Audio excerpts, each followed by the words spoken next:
जैसा कि हमने अभी तक पढ़ा है 96 दोहे तक। हाँ, राम राम राम राम। तो हमने अब तक पढ़ लिया है 96 दोहे तक। 96 दोहे के अंदर में ये है कि श्री रामचंद्र जी जो है, म्यूट कर लीजिए ना कीर्ति जी। हाँ, तो 96 दोहे तक क्या है कि श्री रामचंद्र जी जो हैं वो चले जाते हैं वन के अंदर में, और जा करके वो अपना जो भी उनका रथ का निशान होता है वो पूरे निशान को मिटा देते हैं। और निषाद राज जो है वो उनके फ्रेंड रहते हैं, उनको वो मिलते हैं और मिल करके वो उनको निषाद राज बोलते हैं कि तुम आओ, क्योंकि वो लोग साथ में बचपन में सेम गुरु के पास पढ़े हुए रहते हैं। तो निषाद राज उनसे कहते हैं कि तुम आओ और आकर के मेरे राज्य को संभालो, और हम लोग मिल करके भरत के ऊपर में हमला करेंगे और भरत को हम लोग हरा देंगे। तो वो मना कर देते, कहते कि नहीं नहीं, मुझे ये सब कुछ नहीं करना है, मैं शहर के बाहर ही रहूंगा, पिता की आज्ञा है तो मैं यहीं पर रहूंगा, परंतु मेरी सेफ्टी के लिए तुम लोग सब मेरे साथ में रहना। तो वो सारे लोग मिलकर के उनकी सेफ्टी और उनका परवाह करते हैं।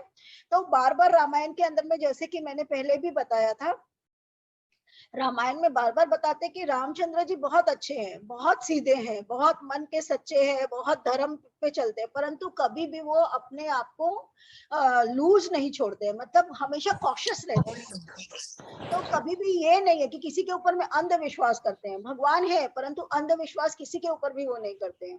वो भरत को बहुत प्यार करते हैं परंतु भरत के ऊपर अंधविश्वास नहीं करते। इसलिए निषाद राज से कहते कि हाँ, हमारी सुरक्षा तुम जरूर करना, क्योंकि सुरक्षा बहुत जरूरी है। तो ये एक तरह की सीख है हमारे लिए। हम लोग जनरली क्या होते हैं, जिस पर भी होता है ब्लाइंड फेथ करने लगते हैं। तो सीधा होना अच्छा है, परंतु जरूरत से ज्यादा सीधा होना अच्छा नहीं है।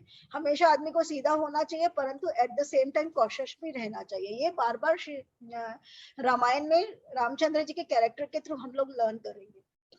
तो 96 दोहे तक हमने पढ़ा, जहां पर वो कहती हैं कि मई के ससुरे सकल सुख, जब ही जहां मनुमान, तह तब रही सुखे नसीह, जब लगी विपत्ति विहान।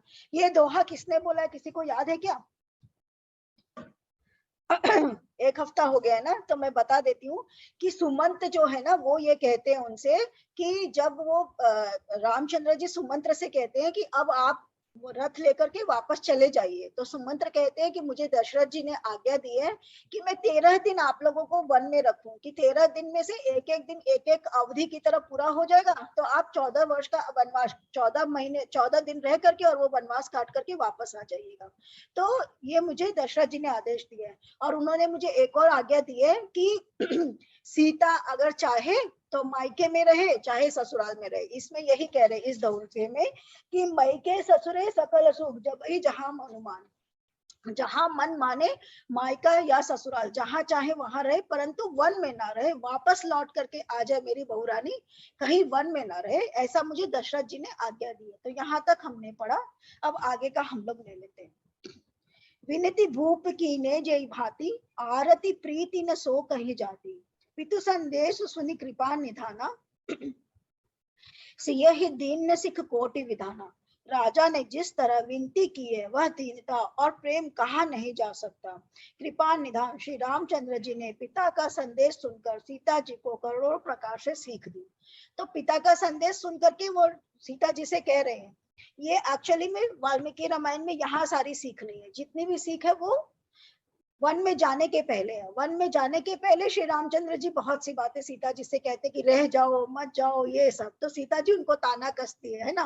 क्या ताना कसती है, याद है किसी को? आपने झूठ मूठी धनुष तोड़ दिया। धनुष तो हाँ ऐसे ही अपने आप को राजा बोलते हो। हाँ सही, वो उनको ताना कहती है धनुष तोड़ करके बड़ा प्रताप दिखाया था कि मैं बड़ा धनुषधारी हूँ, और इतना बड़ा धनुष जो तोड़ सकता है वो क्या मेरी रक्षा नहीं कर सकता है? तो जब मेरी रक्षा कर सकते हो तो साथ में लेकर के चलो, और नहीं कर सकते हो लोग को ये सब याद रहता है और कुछ तो याद नहीं रहेगा। हाँ, तो सीता जी को भी सीधा और भोला नहीं बताया है। टाइम पर वो एकदम बोलने में एक्सपर्ट है। वो वाल्मीकि रामायण के अंदर में बताते हैं कि वो एकदम टाइम पर ठीक अपना बात मनवाना उनको अच्छे से आता था सीता जी को। तो वो अपनी बात एकदम सही तरीके से मनवा लेती थी, उनका जैसा मन होता था। तो यहाँ पर वो बता रहे हैं कि संदेश सुनकर करोड़ों प्रकार से सीख ली। सासु ससुर गुरु प्रिय परिवारु, फिरहु त सब कर मिटे खबारू, सुनिपति बचन कहती बैदेही, सुनहु प्राणपति परम स्नेही। जो तुम घर लौट जाओ तो सास ससुर गुरु प्रियजन एवं कुटुंबी सबकी चिंता मिट जाए। पति के वचन सुनकर जानकी जी कहती है, हे प्राणपति, हे परम स्नेही, सुनिए। प्रभु करुणामय परम विवेकी, तनु तजी रहती छाह की मिछे की। प्रभा जाई कह भानु बिहाई, कह चंद्रिका चंदु तजी जाई। हे प्रभु, आप करुणामय और परम ज्ञानी है, कृपा करके विचार तो कीजिए। शरीर को छोड़कर छाया अलग कैसे रोके रह सकती है? सूर्य की प्रभा सूर्य को छोड़कर कहाँ जा सकती है? और चांदनी चंद्रमा को त्याग कर कहाँ जा सकती है? ना, वो सुंदर से उनको अच्छी अच्छी अच्छी अच्छी उनको मुहावरे बोल रही है। हाँ, उनको मेटाफर्स बता रही है कि क्या चांद चांदनी से अलग हो सकता है? चांदनी चांद से अलग नहीं हो सकती है, सूर्य की किरणें सूर्य से अलग नहीं हो सकती, तो फिर सीता राम से कैसे अलग हो सकती है? पति ही प्रेम में विनय सुनाई, कहती सचिव सन गिरा सुहाई। तुम पितु ससुर सरिस हितकारी, उतरु देव फिर अनुचित भारी। इस प्रकार पति को प्रेममय विनती सुनाकर सीता जी मंत्रों से सुहावनी वाणी कहने लगी। आप मेरे पिताजी और ससुर जी के समान मेरा हित करने वाले हैं, आपको मैं बदले में उत्तर देती हूँ, यह बहुत ही अनुचित है। देखिए, बोल रही है कि मेरे को आपको पलट कर जवाब नहीं देना चाहिए, है ना, क्योंकि पति हो तुम, मेरे को जवाब नहीं देना चाहिए, परंतु फिर भी मैं जवाब दूंगी जरूर, है ना, क्योंकि मुझे क्या जवाब देना है। आरती बस सन्मुख भयो, बिलगुन मानव जात, आरज सुत पद कमल बिनु, बात जहां लगिना। किंतु हे तात, मैं आर्त होकर आपके सम्मुख हुई हूँ, आप बुरा न मानिएगा। आर्य पुत्र के चरण कमलों के बिना जगत में जहां तक नाते सभी मेरे लिए व्यर्थ है। क्या कह रही है? कहती है जवाब देना तो नहीं चाहिए, परंतु आपने मजबूर कर दिया है ना, तो जवाब तो दूंगी ही। आपके सम्मुख बोल रही हूँ कि मुझे आपके बिना कहीं पर भी नहीं रहना है।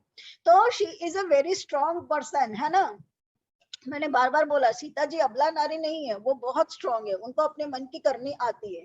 तो उनको मन था कि मुझे जाना है, अपने पति के साथ रहना है, तो वो पति के साथ ही गई। पितु वैभव विलास में डीठा, नृप मणि मुकुट मिलित पद पीठा। सुख निधान अस पितु गृह मोरे, प्रिय विहीन बन भाव न मोरे। मैंने पिताजी के ऐश्वर्य की छटा देखी है, जिनके चरण रखने की चौकी से सर्व शिरोमणि राजाओं के मुकुट मिलते हैं। जिनके चरण रखने की चौकी से सर्व शिरोमणि राजाओं के मुकुट मिलते हैं। इसका अर्थ समझा कोई?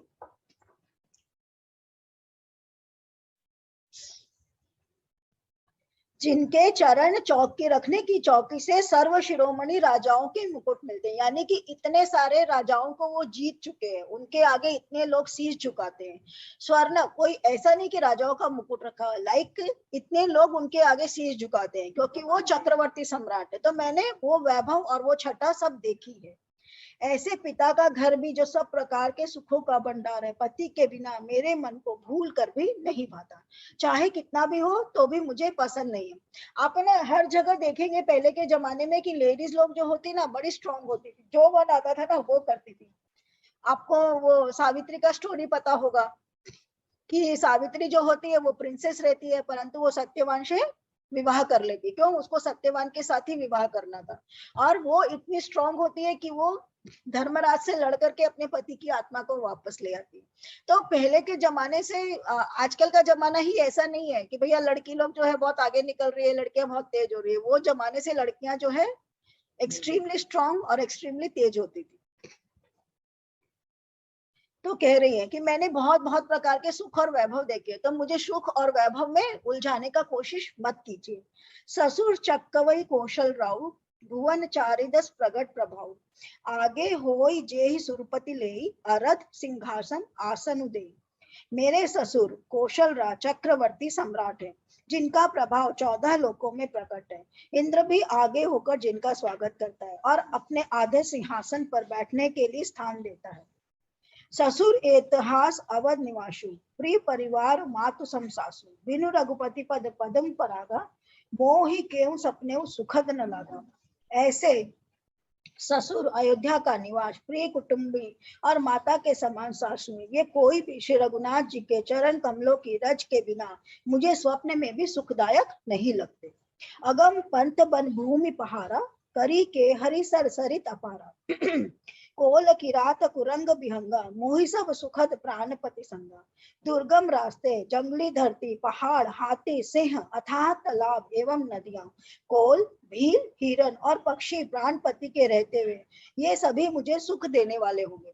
मतलब जो जो चीजों से आप मुझे डरा रहे हैं वो सभी चीजें मुझे सुखकारी होंगी अगर मैं पति के साथ हूं तो। उनके बिना सुख भी मेरे लिए असुख के बराबर है।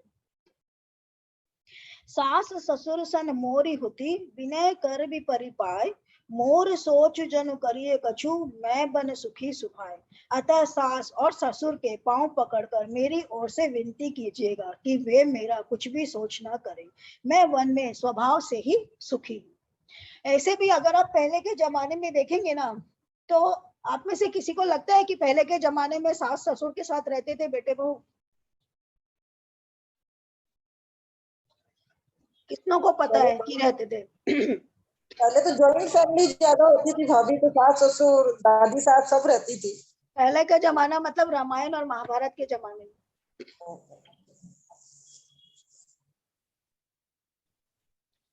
रामायण और महाभारत के जमाने में सास ससुर और बेटे बहू कहीं पर भी साथ नहीं रहते थे। एक तो उन लोगों का सबका अलग अलग होते थे, सबके महल अलग अलग होते थे, इसलिए अलग अलग महलों में रहते थे। और दूसरी, बेटे की शादी कर देने के बाद में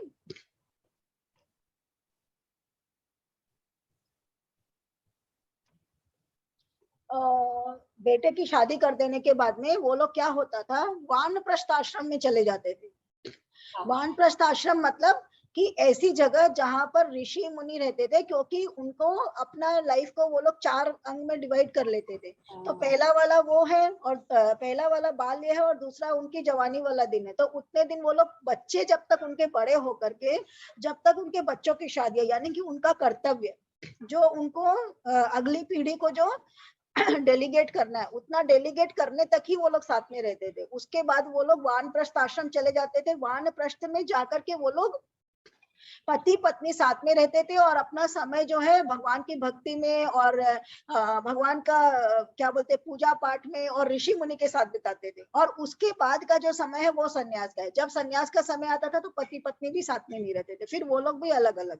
तो उसके बाद का जो समय है दैट इज सन्यास। तो उसमें वो लोग वानप्रस्थ आश्रम चले जाते थे। इसलिए वो रामायण महाभारत ये सब जमाना में साथ में रहने का विधान नहीं था, ये तो बाद के टाइम पर आया है। बाद में कब आया कैसे आया वो मैंने भी रिसर्च नहीं करा, जब करूंगी तब बताऊंगी।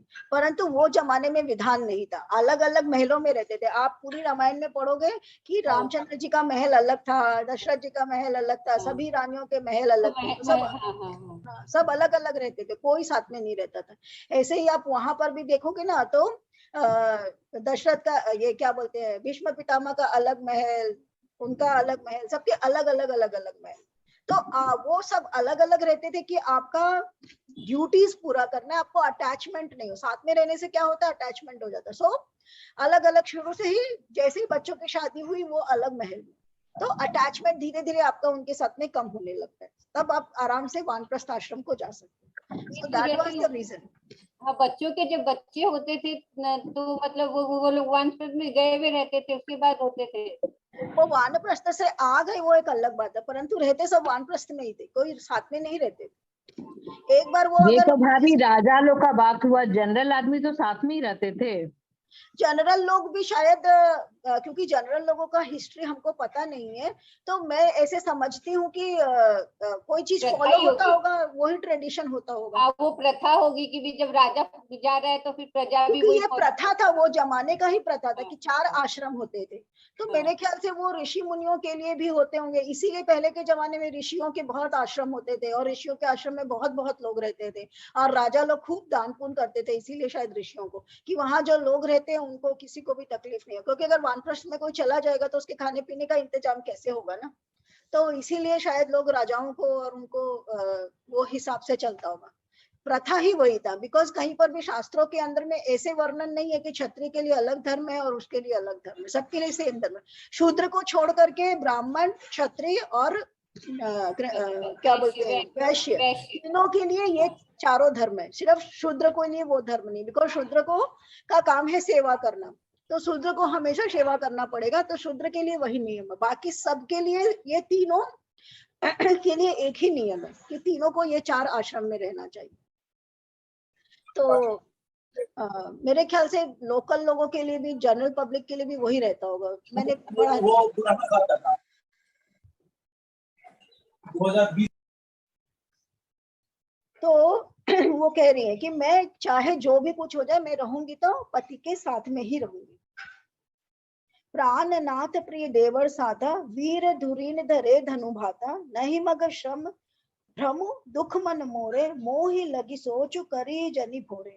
वीरों में अग्रगण्य तथा धनुष और तरकश धारण किए मेरे प्राणनाथ और प्यारे देवर साथ है।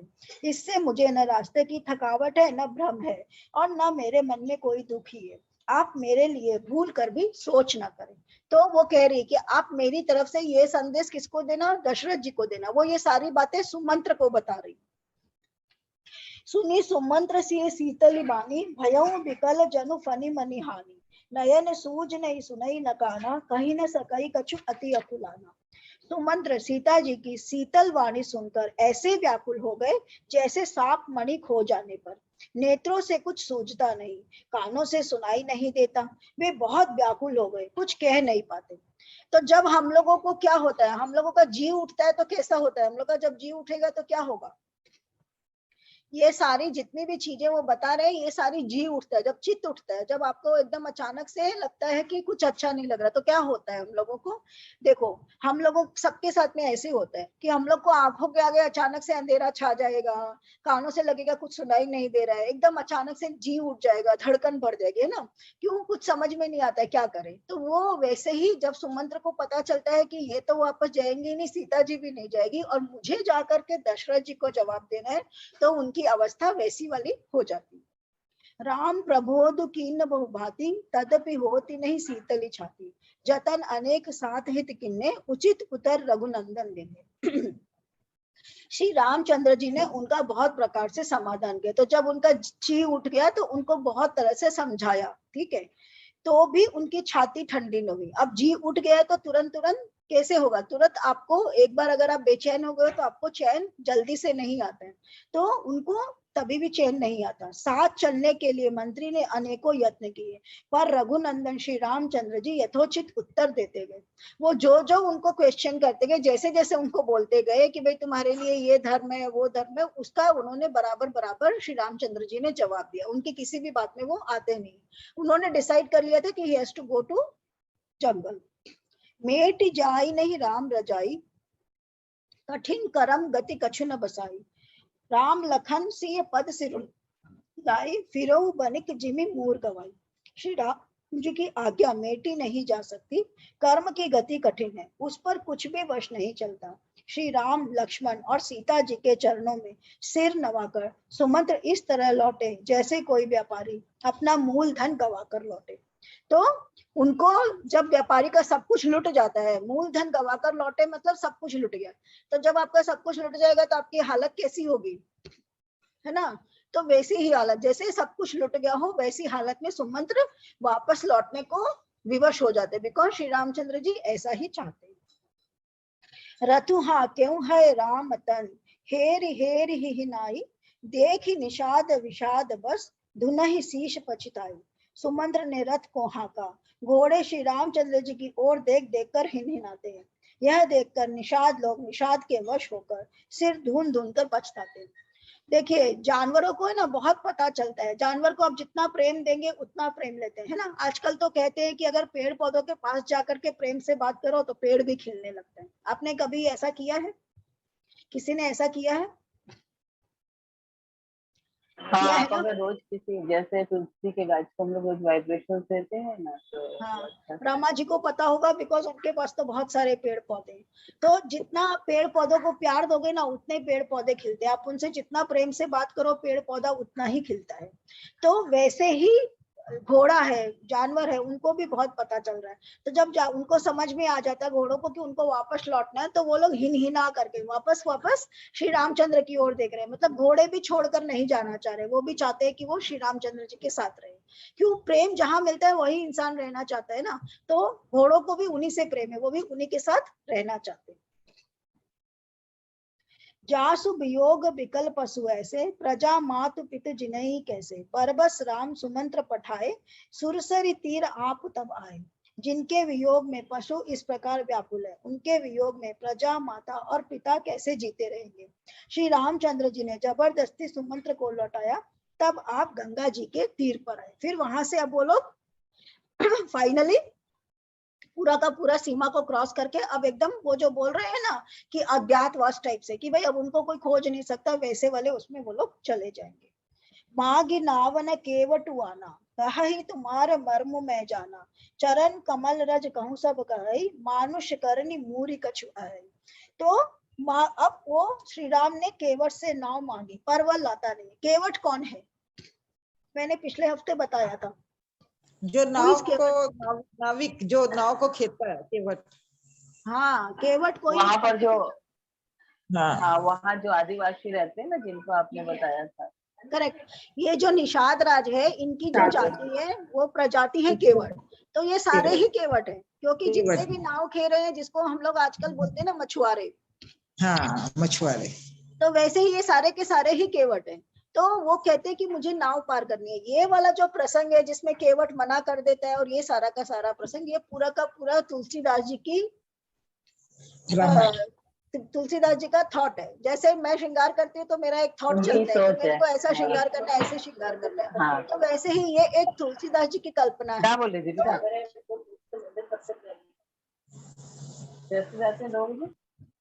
ये तुलसीदास जी की कल्पना है कि अगर वहां पर गया तो केवट ने कहा गया होगा। ये वाल्मीकि रामायण में ये वाला प्रसंग नहीं। तो ये तुलसीदास जी की कल्पना है, और बड़ी ही सुंदर कल्पना है। और इसमें अनूप जलोटा का जो भजन है वो तो बहुत ही सुंदर है। सुधा जी आज आई है, जब खत्म होगा तो हम लोग उनसे वो वाला भजन जरूर सुनेंगे।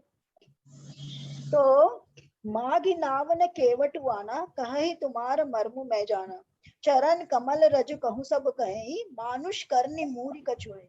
श्री राम जी ने केवट से नाव मांगी, पर वह लाता नहीं। वह कहने लगा, मैंने तुम्हारा मर्म जान लिया। तुम्हारे चरण कमलों की धूल के लिए सब लोग कहते हैं कि वह मनुष्य बना देने वाली कोई जड़ी है। तो यहाँ केवट क्या कह रहा है, मुझे पता है तुम्हारा भेद, कि तुम्हारे जो चरण है वो जिस चीज पर पड़ता है वो चीज मनुष्य बन जाती है। छुअत सिला भई नारी सुहाई, पाहन तेन काट कठिनाई, तरनी मुनि धरनी होर जाई, वाट परई मुरी ना उड़ाई। जिसके छूते ही पत्थर की शिला सुंदरी स्त्री हो गई। क्या वो पत्थर की शिला थी क्या? हमने उस वक्त पढ़ा था, वो पत्थर की शिला थी क्या? नहीं, वो गौतम उनके पति ने उनको श्राप दिया था ना, तो वो नारी पत्थर की बन गई। क्या कहा सुधा जी? अहिल्या थी ना वो गौतम ऋषि की पत्नी। अहिल्या जो थी, क्या वो शिला बन गई थी क्या?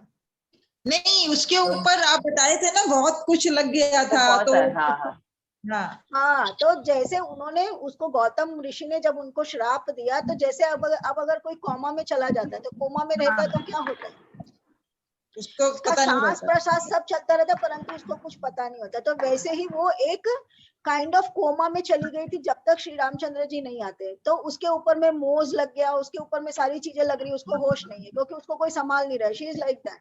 तो वैसी वो एक बड़ा सा, वो एक देखने में लग रहा था जैसे कोई शिला हो गई हो।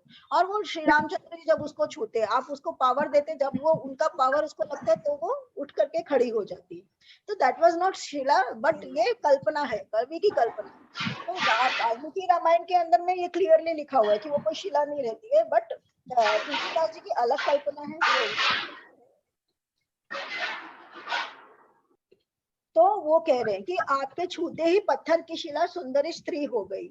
काठ पत्थर से कठोर तो होता नहीं, मेरी नाव भी मुनि की स्त्री हो जाएगी, और इस प्रकार मेरी नाव उड़ जाएगी, मैं लुट जाऊंगा। तो कह रहे हैं कि जैसे वो स्त्री हो गई, वैसे मेरी नाव भी स्त्री हो जाएगी, तो मैं फिर लकड़ी काट करके दूसरी नाव कैसे लाऊंगा। तो ये प्रसंग तो सभी को पता है। यही प्रति पालव सबु परिवारु, नाही जानव कछु और कबारू, जो प्रभु पार अवश्य गा चाहूं, मोहि पद पदुम उपकारन कहूं। मैं तो इसी नाव से सारे संसार का पालन, सारे परिवार का पालन पोषण करता हूँ, दूसरा कोई धंधा नहीं जानता। हे प्रभु, यदि तुम अवश्य पार जाना चाहते हो तो मुझे पहले अपने चरण कमल पखारने के लिए कह दो। ये तो समझ में आ ही गया होगा, मैं और क्या एक्सप्लेन करूं। पद कमल धोई चढ़ाई नावन नाथ उतराई जहो मोहि राम राउरी आन दशरथ सपत सब साची कहो बरु तीर मारहु लखनु पै जब लगिन पाय पखारी हो तब लगिन तुलसीदास नाथ कृपाल पारु उतारी हो। हे नाथ, मैं चरण कमल धोकर आप लोगों को नाव पर चढ़ा दूंगा, मैं आपसे कुछ उतराई नहीं चाहता। हे राम, मुझे आपकी दुहाई और दशरथ जी की सौगंध है, मैं सब सच सच कहता हूँ। लक्ष्मण भले ही मुझे तीर मारे, पर जब तक मैं पैरों को पखार न लूंगा तब तक हे तुलसीदास के नाथ, हे कृपालु, मैं पार नहीं उतारूंगा। सुनी केवट के बैन प्रेम लपेटे अटपटे बिहसे करुणा एन चितई जानकी लखन तन। केवट के प्रेम से लपेटे हुए अटपटे वचन सुनकर करुणाधाम श्री रामचंद्र जी जानकी जी और लक्ष्मी जी की और लक्ष्मण जी की ओर देखकर हंसे। कृपा सिंधु बोले मुस्काई सोई करु जहि तव नाव न जाई बेग आन जल पाए पखारू होत विलंब उतारहि पारू। कृपा के समुद्र श्री रामचंद्र जी ने केवट से मुस्कुराकर कहा, भाई तू वही कर जिससे तेरी नाव न जाए, जल्दी पानी ला और पैर धो ले, देर हो रही है, पार उतार दे। जासु नाम सुमिरत एक बारा उतरहि नर भव सिंधु अपारा सोई कृपालु केवट ही निहोरा जेहि जगु कियति हूँ पगहु ते थोरा। एक बार जिनका नाम स्मरण करते ही मनुष्य अपार भवसागर के पार उतर जाते हैं और जिन्होंने जगत को 3 पग से भी छोटा कर दिया था, वही कृपालु श्री रामचंद्र जी केवट को प्रार्थना कर रहे हैं। तो जो अगर खुद श्री भगवान है, वो केवट से प्रार्थना करे कि भैया कैसे भी करके जल्दी से मेरे पांव तुम पखार दो। पद नख निरखी देव सरी हरसी सुनी प्रभु बचन मोह मति करसी केवट राम रजाय सुपावा पानी कठवता भरी ले आवा। प्रभु के इन वचनों को सुनकर गंगा जी की बुद्धि मुंह से खिंच गई थी कि ये साक्षात भगवान होकर भी पार उतरने के लिए केवट का निहोरा कैसे कर रहे हैं। परंतु समीप आने पर अपनी उत्पत्ति के स्थान पद नखों को देखते ही देव नदी गंगा जी हर्षित हो गई। वे समझ गए कि भगवान नर लीला कर रहे हैं। केवट श्री रामचंद्र जी की आज्ञा पाकर कठौते में भरकर जल ले आया। तो गंगा जी भी जब वो जाते हैं पास में, तो गंगा जी भी उनको देख करके उमड़ जाती है कि भाई भगवान आए हैं तो मुझे मौका मिल रहा है, कम से कम मैं उनके चरण तो पखार लूं। तो उनका ये सारी की सारी एक कवि की कल्पना है जो कि अति सुंदर है और अति मनोहर है। अति आनंद उमगी अनुरागा चरण सरोज पखारन लागा बरसी सुमन सुर सकल सिहाई यही सम पुण्य पुंज को नाई। अत्यंत आनंद और प्रेम में उमंग कर वह भगवान के चरण कमल धोने लगा। सब देवता फूल बरसाकर सिहाने लगे कि इसके समान पुण्य की राशि कोई नहीं। क्यों? जो खुद भगवान के चरण धो रहा, उससे ज्यादा कोई पुण्यात्मा हो सकता है क्या? उसका एक अलग ही बात है। पद पखारी जल उपान करी आप सहित परिवार पितर उपार करी प्रभु ही पुनि मुदित गयऊं लई पार। चरणों को धोकर और सारे परिवार सहित स्वयं उस जल को पीकर पहले अपने पितरों को भव सागर से पार कर फिर आनंद पूर्वक प्रभु श्री रामचंद्र जी को गंगा के पार ले गया। तो वो भजन कोई सुनाना चाहता है? किसी को याद है क्या? अनूप जलोटा ने बड़ा फेमस किया है वो भजन। सुधा जी, आपको याद है? सुनाइए। याद तो नहीं है। जाना था गंगा पार प्रभु के वट की नाव चढ़े। हाँ, भगवान को भी भक्तों से काम पड़े जाना था गंगा पार प्रभु के वट की नाव चढ़े जाना था गंगा पार प्रभु के वट की नाव चढ़े। प्रभु बोले तुम नाव चलाओ पार हमें केवट पहुंचाओ। केवट बोला सुनो हमारी चरण धूल की महिमा भारी।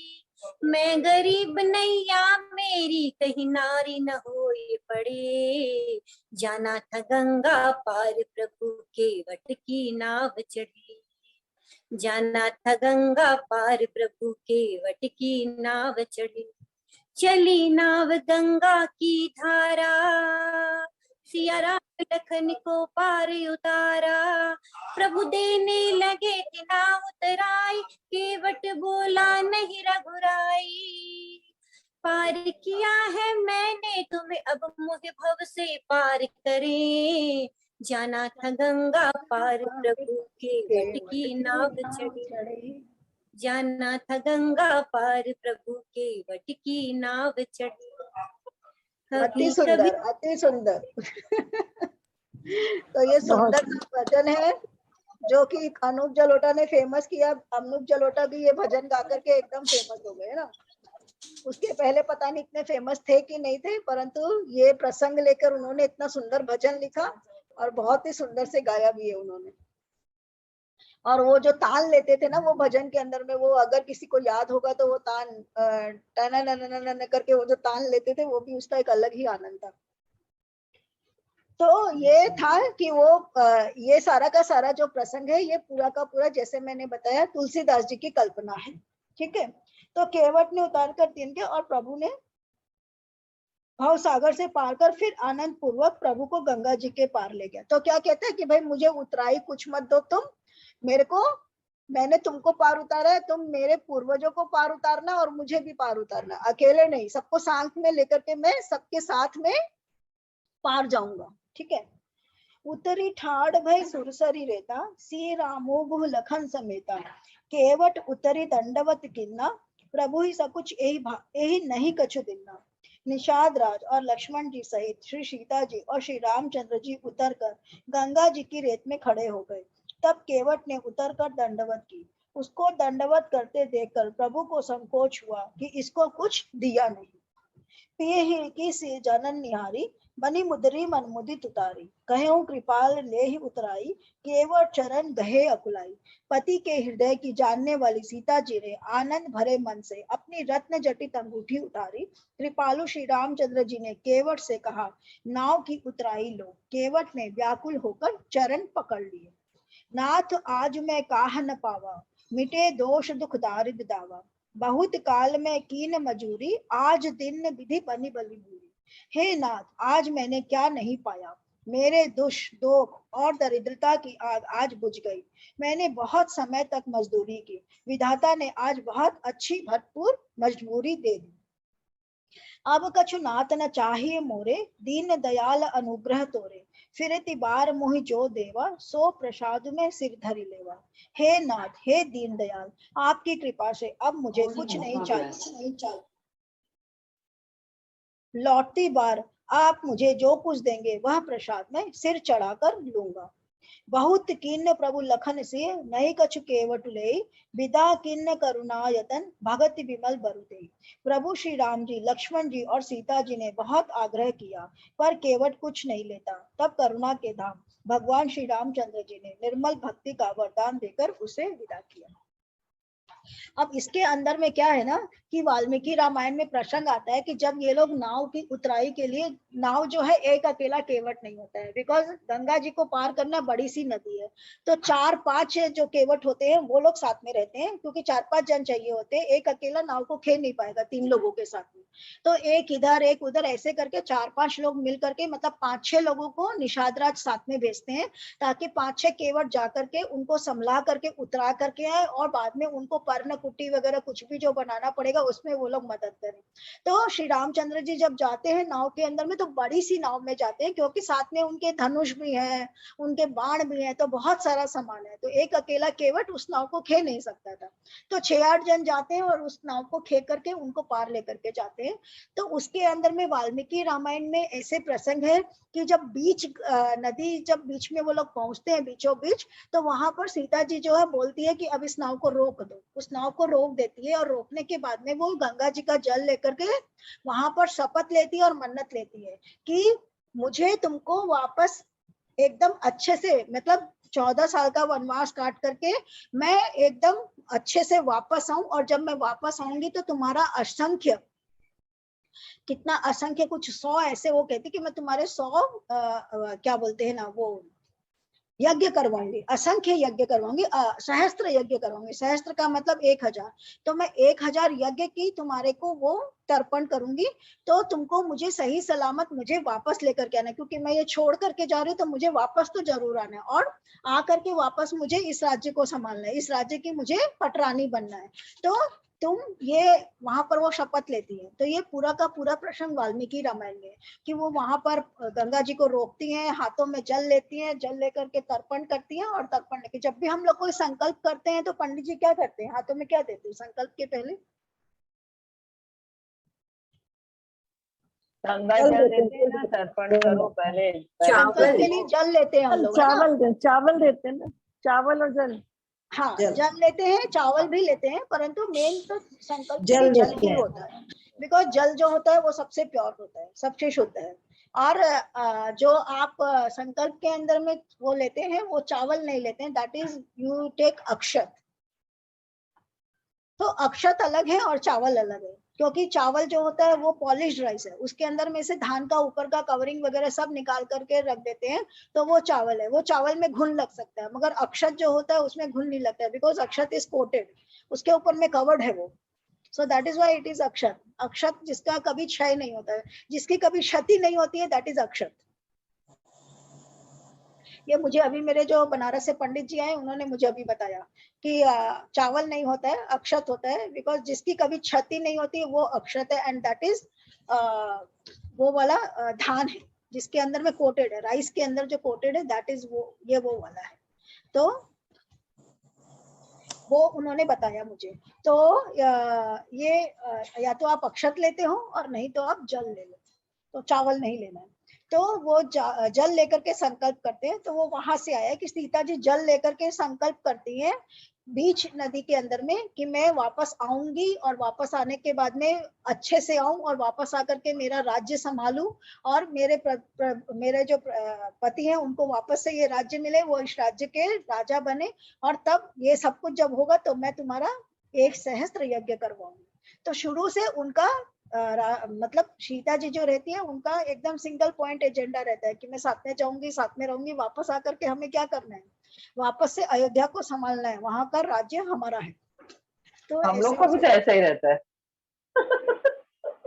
मतलब मेरे कहने का मतलब है कि हमारे को भी ऐसा ही रहता है। तो तुलसीदास जी की रामायण में तो थोड़ा सा त्यागमयी दिखाया है कि वो त्याग करते हैं, उनको चाहिए नहीं, उनको राज्य नहीं चाहिए, ऐसा तुलसीदास जी के में। परंतु वाल्मीकि की रामायण में बता रहे हैं कि वो अभी गृहस्थ धर्म में है। तो एक गृहस्थ धर्म में और क्षत्रिय धर्म में, तो क्षत्रिय का क्या धर्म है? क्षत्रिय का धर्म है कि अपना राजपाट संभालना, जो उसकी रेस्पॉन्सिबिलिटीज है उसको संभालना। तो वो अपने रेस्पॉन्सिबिलिटीज को कभी भी जाने नहीं देना चाहते, उसको वो पकड़ के रख रखे। तो ये पूरा विवरण है वाल्मीकि रामायण में। So that's why I was saying. तो इस तरीका से वो लोग पार जाते हैं, और जब पार जाते हैं तो इसमें अकेले पार कराता है, परंतु 8-10 नाविक मिलकर के उनकी नाव को पार कराते हैं, क्योंकि उनके पास बहुत सामान होता है। तब मज्जनु करी रघुकुल नाथा, पूज पार्थिव नायव माथा, सी सुरसरी कहें कर जोरी, मातु मनोरथ पुरई मोरी। फिर रघुकुल के स्वामी श्री रामचंद्र जी ने स्नान करके पार्थिव पूजा की, पार्थिव पूजा की और शिव जी को सिर नवाया। पार्थिव पूजा किसको बोलते हैं? मेरे ख्याल से मूर्ति पूजा मिट्टी के शिवलिंग बना के करते हैं ना, मिट्टी के शिवलिंग बनाते हैं, तो उसको उसकी पूजा जो करते हैं।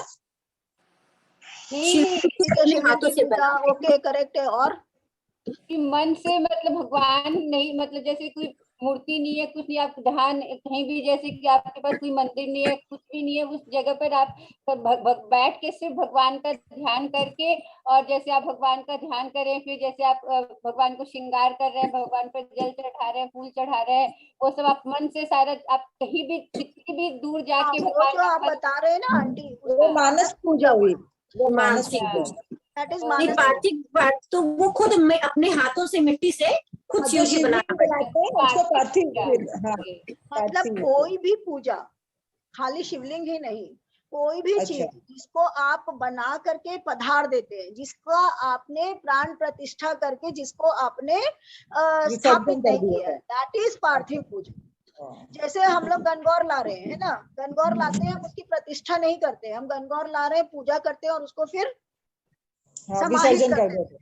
विसर्जन कर देते हैं। गणेश जी, लक्ष्मी जी हम लोग लाते हैं, मिट्टी के लाते हैं, पूजा करते हैं, प्रवाहित कर देते हैं। तो जो भी चीज जिसकी प्राण प्रतिष्ठा नहीं करते हैं और जो हमने केवल पूजा करी और हटा दी, जैसे अब रुद्राभिषेक करते हैं, रुद्राभिषेक के टाइम पर घर में शिवलिंग हुआ तो ठीक है, नहीं तो लोग क्या करते हैं, सुपारी के ऊपर में मोली बांध करके उससे शिवलिंग बना लिया, उसका पूजा कर लिया। हाँ, तो मट्टी की भी बनाते हैं ना, मट्टी की भी शिवलिंग बना के मट्टी से बनाया, सुपारी से बनाया, किसी भी चीज से बनाया, मतलब जो भी पूजा आपने करी, या जैसे आपने गोवर्धन की पूजा करी तो क्या करते हैं, गोबर से गोवर्धन मान लिए, पूजा करे, गोवर्धन को हटा दिया, है ना। या दुर्गा, या आपने दिवाली पर गणेश जी लक्ष्मी जी दीवार पर मान ली। ऑल दीज पूजा आर पार्थिव पूजा, क्योंकि इसके अंदर में भगवान की प्राण प्रतिष्ठा नहीं है, फिक्स नहीं है, भगवान है और उसके बाद में हम उनका विसर्जन कर देते हैं, तो दैट इज पार्थिव पूजा। और फिक्स्ड पूजा से पार्थिव पूजा का बहुत महत्व है, क्योंकि पार्थिव पूजा करने के लिए आपको बार बार भगवान को क्रिएट करना पड़ता है, हर बार आपको नया स्वरूप मिलता है भगवान का, तो इसलिए फिक्स्ड पूजा से पार्थिव पूजा का महत्व तो बहुत ज्यादा होता है। तो दैट इज पार्थिव पूजा। तो मानस, और आंटी ने जो बताया, कुसुम आंटी ने, दैट इज मानस पूजा। हाँ, तो क्या कर रहे हैं उन्होंने, क्योंकि ये लोग तो वन में जाएंगे तो घूमेंगे अलग अलग जगह, तो अलग अलग जगह, जैसे अब आजकल हम लोग क्या करते हैं, लड्डू गोपाल की सेवा जिनके यहाँ रहती है वो लोग क्या करते हैं, लड्डू गोपाल को लिए लिए लिए लिए घूमते रहते हैं, है ना। तो उन्होंने लड्डू गोपाल की प्रतिष्ठा कर ली, तो जिसकी प्रतिष्ठा हो जाती है वो अलग होता है। वहां से आवाज, और जिसकी प्रतिष्ठा नहीं है वो पार्थिव है। तो यहाँ पर वो शिव जी का लिंग बना करके उनकी पूजा करते हैं, और शिवलिंग की पूजा करके, क्योंकि वहीं पर गंगा जी का जल है तो वहीं पर अर्चन कर देते हैं, ठीक है। तो इस तरीके से वो पार्थिव पूजा करते हैं। कहाँ पर हूँ मैं, हाँ, फिर रघुकुल के स्वामी श्री रामचंद्र जी ने स्नान करके पार्थिव पूजा की और शिव जी को शेर नवाया। सीता जी ने हाथ जोड़कर गंगा जी से कहा, हे माता, मेरा मनोरथ पूरा कीजिएगा। ये क्या कह रहे हैं शिव जी ने, सीता जी ने कहा मनोरथ पूरा कीजिए, नहीं, शी डजंट से दैट। वो क्या कहती है, पति देवर संग कुशल बहोरी, आई करो जय पूजा तोरी, सुनि सी विनय प्रेम रसबानी, भई तब विमल बारी घर बानी, जिससे मैं पति और देवर के साथ कुशल पूर्वक लौट आकर तुम्हारी पूजा करूं। सीता जी की प्रेम रस से सनी विनती सुनकर तब गंगा जी के निर्मल जल में श्रेष्ठ वाणी हुई। हे रघुवीर की सुनु रघुवीर प्रिया बैदेही, तब प्रभाव जग विदित न केही, लोकप हो ही विलोकत तोरे, तो ही सेव ही सब सिद्धि कर जोरे। हे रघुवीर की प्रीतमा जानकी सुनो, तुम्हारा प्रभाव जगत में किसे नहीं मालूम है, तुम्हारे देखते ही लोग लोकपाल हो जाते हैं, सब सिद्धियां हाथ जोड़े तुम्हारी सेवा करती हैं। तुम जो हमारी बड़ी विनय सुनाई, कृपा किन्न मोहि दीन बढ़ाई, तदपि देवी में देव असीसा, सफल होन हित निज बागीसा। तुमने जो मुझसे बड़ी विनती सुनाई, यह तो मुझ पर कृपा की और मुझे बढ़ाई दी है, तो भी हे देवी, मैं अपनी वाणी सफल होने के लिए तुम्हें आशीर्वाद दूंगी। प्राणनाथ देवर सहित कुशल कौशला आई, पूजा ही सब मनोकामना, सुजस रहे जग छाई। तुम अपने प्राणनाथ और देवर सहित कुशल पूर्वक अयोध्या लौटोगे, तुम्हारी सारी मनोकामनाएं पूरी होंगी और तुम्हारा सुंदर यश जगत भर में छा जाएगा। तो यहाँ पर तुलसीदास जी बता रहे हैं कि वो गंगा जी से मनोरथ करती है, परंतु क्या मनोरथ करती है वो तुलसीदास जी ने स्किप कर दिया है, जो कि मैंने आपको बताया कि वो ये मनोरथ करती है कि मैं वापस आऊं और आकर के क्या करूं, अपना राज्य को संभालूं, और जब ये हो जाएगा तो वो क्या करेंगी, 1008 यज्ञ कराएंगे ना, सहस्त्र यज्ञ करवाएंगी। हाँ, तो वो ये वहां पर मन्नत मांगती है। तो इस तरीका से वो ये यहाँ पर कहती है, परंतु ये उन्होंने स्किप कर दिया है। गंगा बचन श्री मंगल मूला, मुदित सी सुरसरी अनुकूला, मुदित सी सुरसरी अनुकूला, तब प्रभु गुहाई कहें घर जाहू, सुनातर सुख मुख भा उर्दाहू। मंगल के मूल गंगा जी के वचन सुनकर और देव नदी को अनुकूल देखकर सीता जी आनंदित हुई। तब प्रभु श्री रामचंद्र जी ने निषाद राज गुह से कहा कि भैया अब तुम घर जाओ। यह सुनते ही उसका मुंह सूख गया और हृदय में दाह उत्पन्न हो गया। तो वो लोग उतरने के बाद उनको बोलते हैं अब वापस जाओ, तो इन लोगों का मन नहीं है कि वापस जाए, इन सबका क्या मन है, हम श्री रामचंद्र जी के साथ रहे। यही बन जाई रहब रघुराई,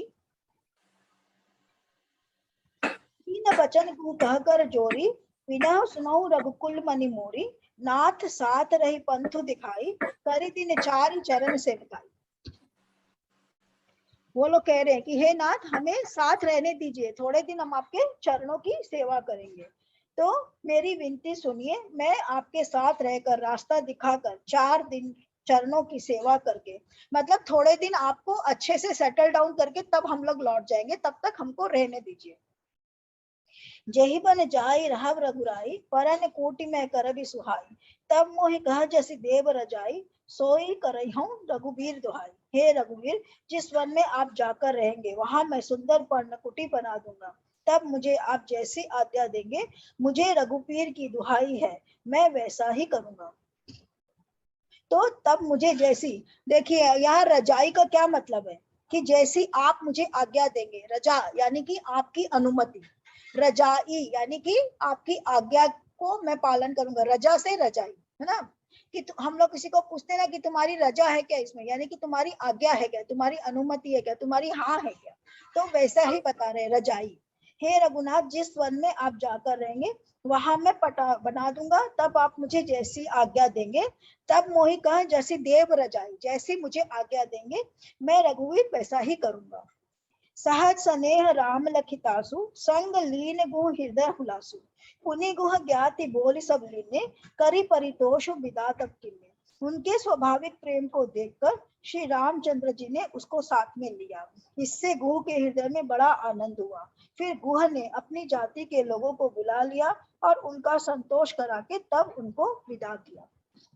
तब गणपति से सुमिरि प्रभु, नाई सुरसरहि मात,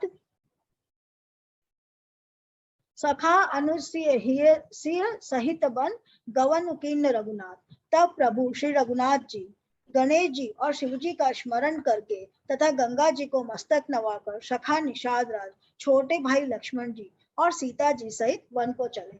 तो इन लोगों को सबको साथ में लेकर के तब ये वन में जाने को तैयार हो जाते। क्यों? क्योंकि वो बोलते हैं कि हम साथ में चलेंगे और आपके पर्णकुटी बना देंगे, और इनको भी सेफ्टी चाहिए। जब तक ये लोग कोई अच्छी जगह सेटल डाउन नहीं हो जाए तब तक इनको साथ में लोग चाहिए, सेफ्टी चाहिए कि कभी भी कोई भी आकर हमला ना करे।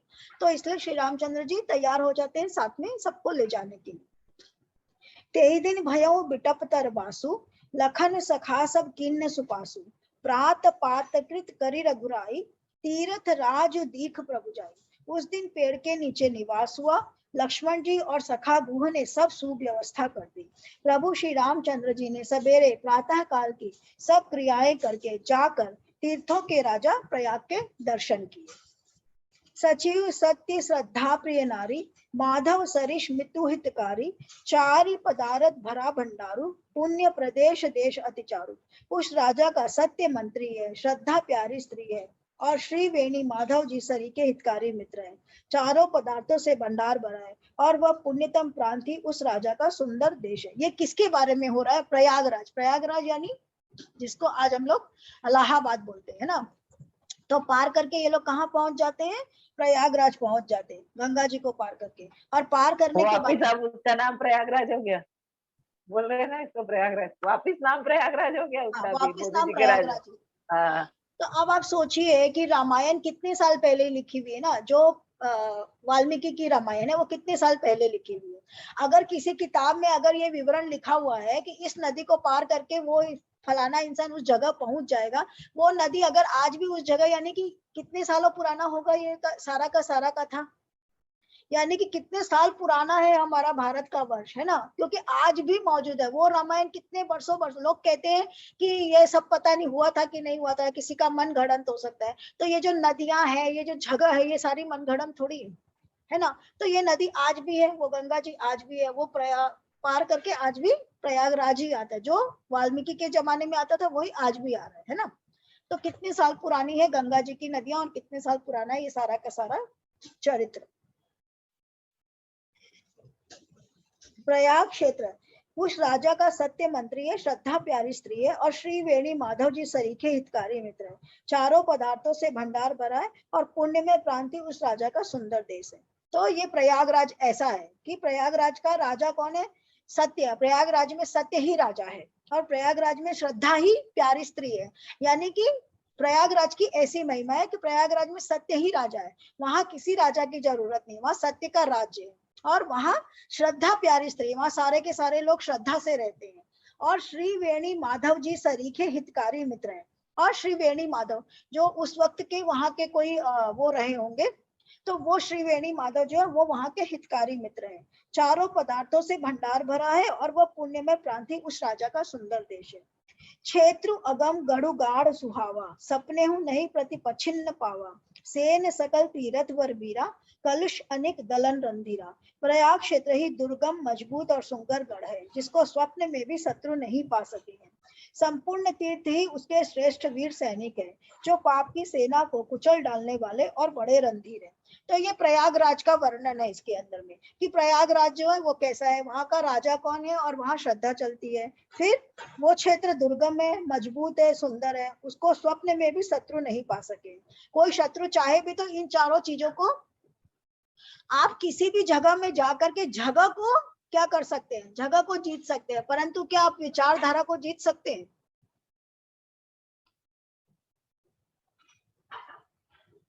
विचारधारा को जीत सकते हैं, है ना? नहीं जीत सकते। तो यही वो कह रहे हैं कि प्रयाग जो राजा है, वो वहां का राजा जो है वो सत्य है और वहां श्रद्धा है। तो वहां कोई कितना भी कुछ भी कर ले, जो विचारधारा है उस विचारधारा को कोई नहीं जीत सकता है। आपको कोई कन्वर्ट कर सकता है, आपको कुछ भी कर सकता है, परंतु अंदर सबकॉन्शियस माइंड में जो चल रहा है ना, जो सबकॉन्शियस माइंड में जो संस्कार है, जो विचारधारा है, उसको आप बदल नहीं सकते, है ना? इतने इतने मुस्लिम्स आए, इतने क्रिश्चियंस आए, इतने लोग कन्वर्ट हुए, सब कुछ हुए, परंतु विचारधारा नहीं बदल सकते आप। तो वो ये कह रहे हैं कि इतना दुर्गम और सुंदर गढ़ है, जिसको स्वप्न में भी शत्रु नहीं पा सकते। शत्रु चाहे तो प्रयागराज की जो आत्मा है, वो आत्मा है श्रद्धा, उसको कोई भी शत्रु जीत नहीं सकता है। संपूर्ण तीर्थ ही उसके श्रेष्ठ वीर सैनिक है, जो पाप की सेना को कुचल डालने वाले हैं। तो प्रयागराज का जो तीर्थ है वो ही संपूर्ण तीर्थ है, और पाप को जो कुचल सकता है, जो प्रयागराज का तीर्थ कर लिया वो अपने पाप को कुचल सकता है। संगम सिंहासन सुठी सोहा, छत्रु अखय वटु मुनि मनु मोहा। चवर जमुन अरु गंग तरंगा, देखी हो ही दुख दारिद भंगा। गंगा यमुना और सरस्वती का संगम ही उसका अत्यंत सुशोभित सिंहासन है। अक्षय वट छत्र है, जो मुनियों के भी मन को मोहित कर लेता है। तो प्रयागराज का और एक खासियत क्या है, वहां पर गंगा जमुना और सरस्वती तीनों नदियों का संगम है। कभी किसी ने किसी नदी का संगम देखा है क्या? मैं उसमें गई हूँ, मैंने देखा है। हाँ, ब्रिजलता कुछ कह रही है। कुंभ एक किया एक जन है। बोले। हाँ, जहाँ होती है। संगम होता है वहां पर क्या पानी एक जैसा होता है क्या? नहीं, अलग अलग कलर का होता है। प्रयागराज में तीनों पानी अलग दिखते हैं, अलग अलग पानी का रंग रहता है। हाँ, अलग अलग पानी का रंग रहता है, नहीं तो आप पहचानेंगे कैसे कि संगम हो रहा है? ब्रिजलता, हाँ, यू आर वो सेइंग समथिंग। तुम्हारा आवाज नहीं आ रहा ब्रिजलता। मैं प्रयाग गई हुई हूँ, मैंने वहाँ गंगा जमुना जी नदी का मिलन देखा है। दोनों का पानी का कलर अलग रहता है, और उसी टाइम बारिश हो गई थी, तो हम लोग को लगा था सरस्वती जी का भी मिलन हो गया, गंगा जमुना सरस्वती। तो गंगा यमुना सरस्वती, यमुना जो होती है ना उसका पानी थोड़ा सा मटमैला होता है, और गंगा जी का जो पानी है वो स्वच्छ होता है, और सरस्वती जी का जो पानी है वो थोड़ा सा दूध के जैसा होता है। वहां पर आपने कहाँ पर है अभी वो क्या है ना, प्रयागराज में ना सरस्वती का लोप हो गया। हम लोग जब गए ना तो सरस्वती इतना नहीं साफ दिख रही थी। सरस्वती जी लेकिन का हाँ, पानी गंगा छुपा हुआ रहता है वो पानी, क्योंकि हाँ, सरस्वती जी की धारा पतली है, वो जहाँ से हाँ, निकलती है ना गंगा वहीं पर जमुना उसका साफ दिख रही थी। साफ दिखती है ना। तो जहाँ हाँ, संगम होता है वहां पर दो, आपको समझ में आ जाएगा कि यार दो पानी मिल रही है। कहीं भी आप किसी भी नदी में जाएंगे ना, अगर वहां संगम है तो उनको पूछिएगा, जो केवट वगैरह रहते हैं वो आपको दिखाएंगे कि संगम कैसे आप पहचान सकते हो कि ये संगम हो रहा है। मतलब कितना वो पता चल जाता है। हाँ, मतलब आप सोचो कि सृष्टि का कितना अजीब सृष्टि है ना, भगवान की बनाई हुई सृष्टि कितनी सुंदर और कितनी लाइक अमेजिंग है ना। आप पानी में कोई भी रंग मिला दो, तुरंत पानी के अंदर में वो रंग मिल जाता है, परंतु संगम के अंदर में दोनों अलग अलग रहते हैं, मिलते ही नहीं है।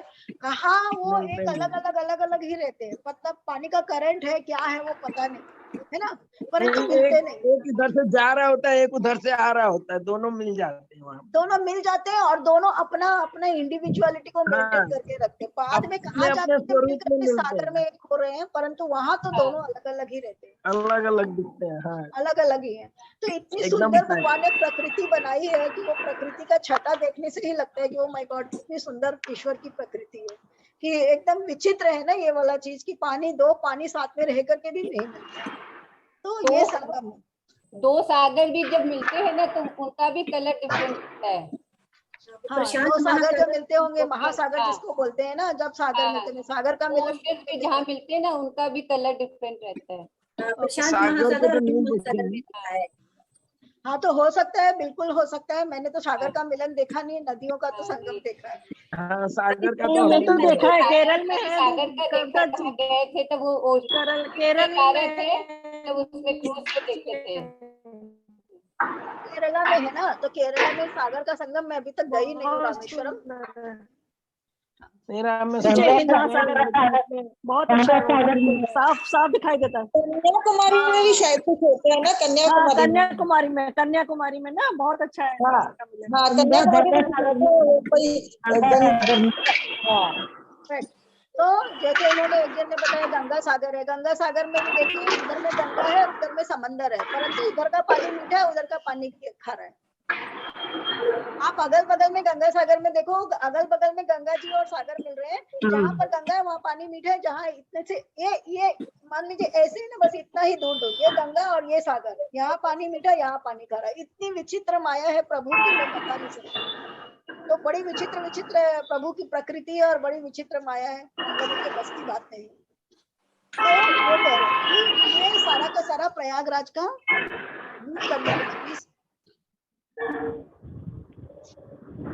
तो ये सारी की सारी प्रयागराज की महिमा वो बता रहे हैं।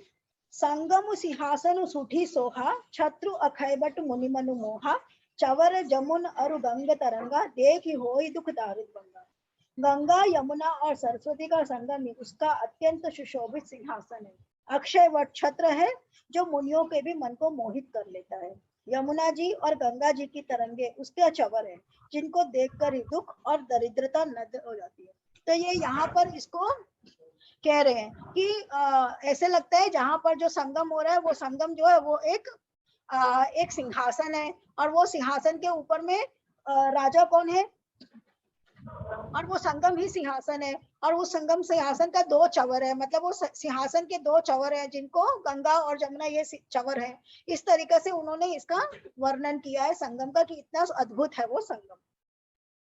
सेवहि सुकृति साधु सुचि, पावहि सब मन काम, बंदी वेद पुराण गण, कहि विमल गुण ग्राम।